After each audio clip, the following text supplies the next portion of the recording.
America மற்றும் Iran நேற்றைய தினம் வான்வழி தாக்குதல்களில் ஈடுபட்டதாக இரண்டு நாடுகளும் தெரிவித்திருக்கின்றன. இரண்டு நாடுகளுக்கும் இடையிலான தற்காலிக போர் நிறுத்தம் மிகவும் பலவீனமான நிலைக்கு இதன் காரணமாக தள்ளப்பட்டிருப்பதாக தகவல்கள் வெளிவந்திருக்கின்றன.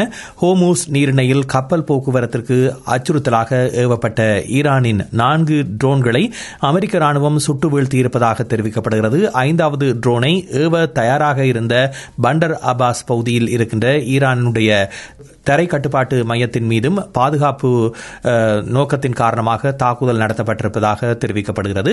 தொடர்ந்து அமெரிக்க ராணுவ தளம் அமைந்திருக்கின்ற குவைத்தை நோக்கி ஈரான் ஏவிய ஏவுகணையை அந்த நாட்டினுடைய படைகள் நடுவானிலேயே வழிமறித்து அளித்ததாக தெரிவிக்கப்படுகிறது.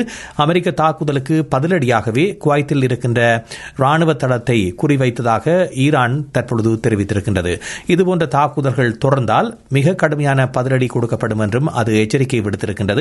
அரசியலுக்கு அப்பாற்பட்டு இந்த தீவிர மோதல்களுக்கு மத்தியிலும் ஈரானுடன் அமைதி ஒப்பந்தத்தை எட்டுவதில் தனது நிர்வாகம் முன்னேற்றம் கண்டு வருவதாக அமெரிக்க ஜனாதிபதி டொனால்டு டிரம்ப் நம்பிக்கை தெரிவித்திருக்கின்றார். வருகின்ற நவம்பர் மாதம் நடைபெற இருக்கின்ற இடைக்கால தேர்தலை கருத்தில் கொண்டு ஈரானுடன் அவசரப்பட்டு உடன்பட போவதில்லை என்ற ஒரு விடயத்தையும் அவர் குறிப்பிட்டிருக்கின்றார். உள்நாட்டு தேர்தல்கள் தனது வெளியுறவு கொள்கையை தீர்மானிக்காது என்ற ஒரு விடயத்தை அவர் குறிப்பிட்டிருக்கின்றார்.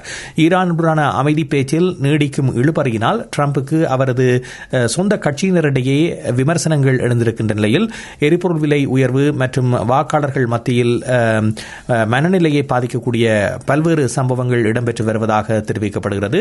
அதே நேரத்தில் அவர் பெரும்பான்மை பலத்தை இழக்கக்கூடிய சூழ்நிலை கூட உருவாகலாம் என்று பலரும் கணித்திருக்கின்றார்கள். இந்த நிலையில்தான் டொனால்டு டிரம்ப் இப்பொழுது தன்னுடைய கருத்தை தெரிவித்திருக்கின்றார். இந்த தேர்தலை மையமாக வைத்து தன்னுடைய அணுகுமுறை இருக்கப் போவதில்லை என்ற ஒரு விடயத்தை குறிப்பிட்டிருக்கின்றார்.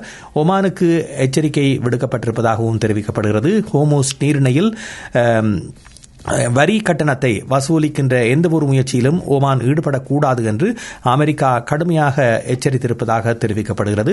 ஹோமூஸில் ஒரு சர்வதேச நீர்வழி பாதை என்றும் ஓமான் வரம்பு மீறினால் அந்த நாடும் தாக்கப்படும் என்றும் டிரம்ப் எச்சரிக்கை விடுத்திருப்பதாக தெரிவிக்கப்படுகிறது. அதேபோல ஹோமூஸ் நீரிணை கப்பல் போக்குவரத்தை கட்டுப்படுத்த ஈரான் புதிதாக உருவாக்கியிருக்கின்ற முகமை மீது அமெரிக்கா கூடுதல் தடைகளை விதித்திருப்பதாகவும் தற்பொழுது தகவல்கள் வெளிவந்திருக்கின்றன.